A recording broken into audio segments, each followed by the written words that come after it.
Top quality और consistent performance के लिए सिर्फ सिल्वर पंप्स नाम याद रखना।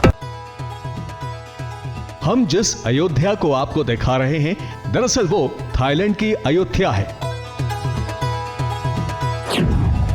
थाईलैंड में अयोध्या को अयोध्या ही बोलते हैं, लेकिन थाई भाषा में इसका भी अर्थ अयोध्या ही है। इस दूसरी अयोध्या को गौर से देख लीजिए। इसका इतिहास और सांस्कृतिक जड़ें भारत के साथ बहुत गहराई से जुड़ी हैं। काल के प्रवाह में खंडहर बन चुके थाईलैंड के कई मंदिरों के अवशेषों में आज भी श्री राम का अस्तित्व समाया हुआ है। यहाँ कई मंदिरों के विशालकाय ढांचे हैं जो दूसरी अयोध्या के समृद्धशाली इतिहास की गवाही दे रहे हैं। 800 साल पुराने ये अवशेष केवल हमारे इतिहास की बात नहीं करते, बल्कि सदियों पुराने भारत और थाईलैंड के उस सांस्कृतिक धरोहर की भी हमें याद दिलाते हैं।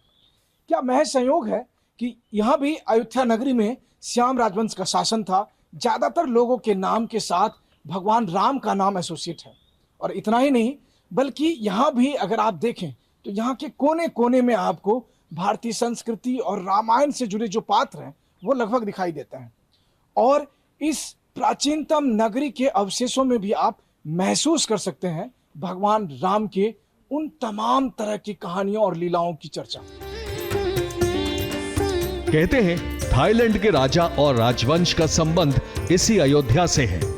7 समंदर पार इन मंदिरों में हिंदू धर्म की झलक दिखती है। यहाँ पर राम को लेकर श्रद्धा का भाव है।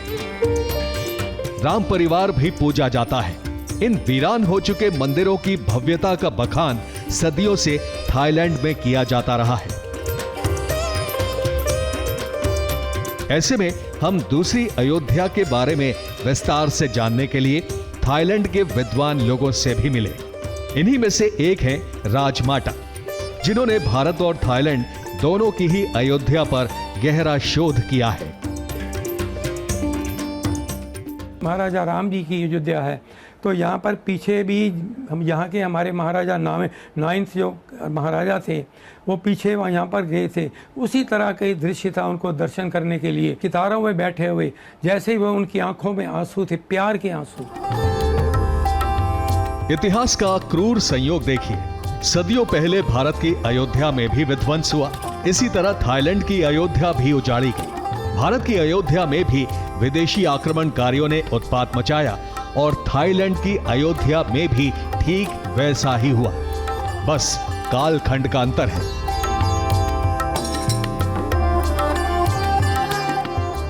दो 200 साल पहले वर्मा के सैनिक जब इस शहर में पहुंचे तो उसने काफी विध्वंस मचाया, काफी तोड़फोड़ करी और आज उसके अवशेष यहाँ दिखाई देते हैं। तमाम तरह के जो स्मारक हैं, मूर्तियां हैं, सब कुछ को तोड़ा फोड़ा गया। हालांकि आज ये हेरिटेज लिस्ट में यहाँ अंकित है, लेकिन अगर आप इसको देखें तो आपको लगता है कि उस प्राचीनतम नगरी के साथ वर्मा के सैनिकों ने क्या कुछ किया था। यहाँ जहां भी आप नजरें देखेंगे तो आपको उस तबाही के मंजर दिखाई देते हैं।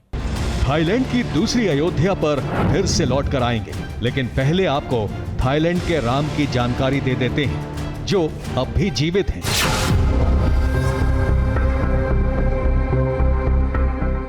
आप चौंक गए ना?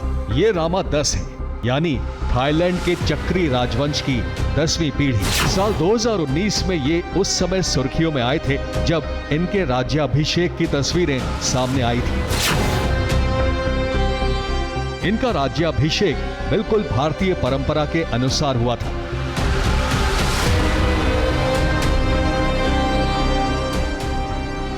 अब सवाल है कि रामायण के नायक श्री राम हैं, तो फिर रामा 10 कौन है?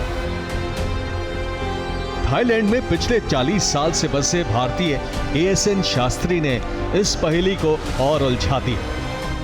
इनका संस्कृत और हिंदू परंपरा से काफ़ी लगाव है। जो इनकी बड़ी बहन है उनका भी, वो भी संस्कृत के वो काफ़ी विद्वान हैं। काफ़ी इंडिया में उन्होंने डॉक्टरेट डिग्री, पद्म भूषण वगैरह सब हासिल किया उन्होंने।